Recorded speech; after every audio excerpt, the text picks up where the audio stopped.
At the spiritual level, emotions play a very big role. They give us a lot of information. What information are emotions giving us?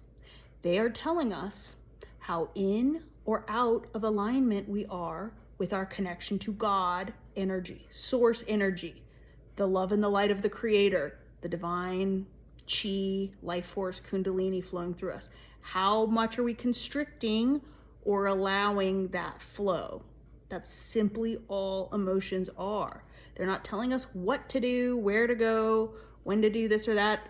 They're just telling us, is your perspective about whatever situation is creating an emotion in you, or your general life view, in or out of alignment with your higher self's view of this situation. The higher self, which is your future self. I'll get into that on another video. The Law of One talks about this. Our higher self is one of our guides. It's guiding our incarnation, as well as all of our other past, previous incarnations and future incarnations between.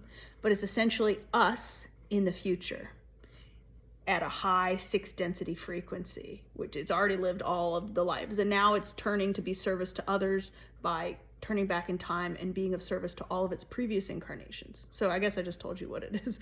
But generally, that's what we're either in or out of alignment with, is that higher self perspective of that same situation. So if you're feeling negative emotions, the more extreme the negative emotion, the more out of alignment you are with God, source energy, your higher self perspective.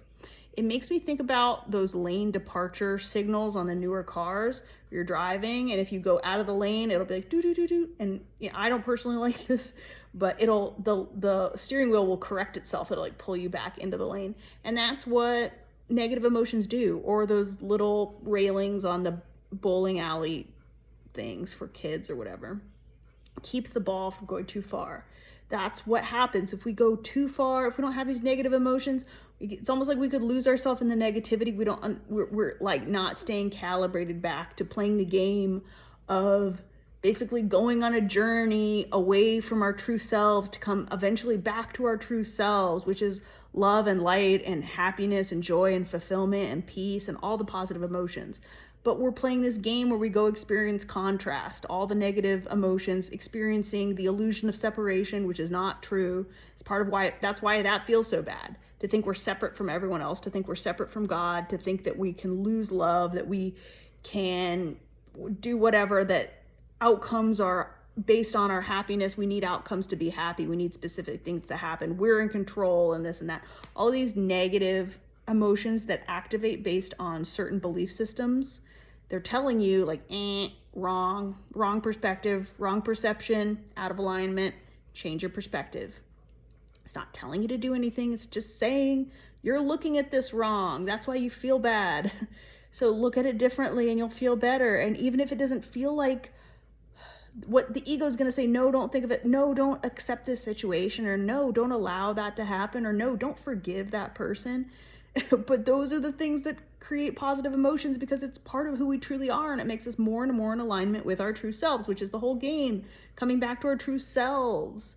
So we have to connect to that energy. We have to constantly be aware of what emotions are we feeling, and then understand what they are. They're a calibration system. They're an indicator telling us if we're in alignment, if we're on the right path. So our emotions are very important, and it is really important to feel positive emotions. You don't want to do it, and everybody will say, oh, if I just focus on me and my positive emotions, then I'm being selfish. And it's like, no, actually, if you're in a really negative state and you're going out in the world or going and spending time with people, that could be selfish too, because you can be lowering their frequency. You can be stressing other people out with complaining or worrying or gossiping or whatever, people can do in negative states, or just being depressed and making other people feel bad, like they should do something to help you.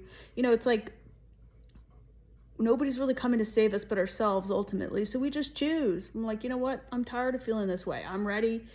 That's no longer serving me. I'm just ready to feel better. And I don't even need reality to be any different. I don't care anymore. I choose happiness because it's who I truly am. And that's how you serve the world, because you go out into the world a happier person, a more accepting person, a more peaceful, joyous, fulfilled person. You're going to be making the world a better place as an extension.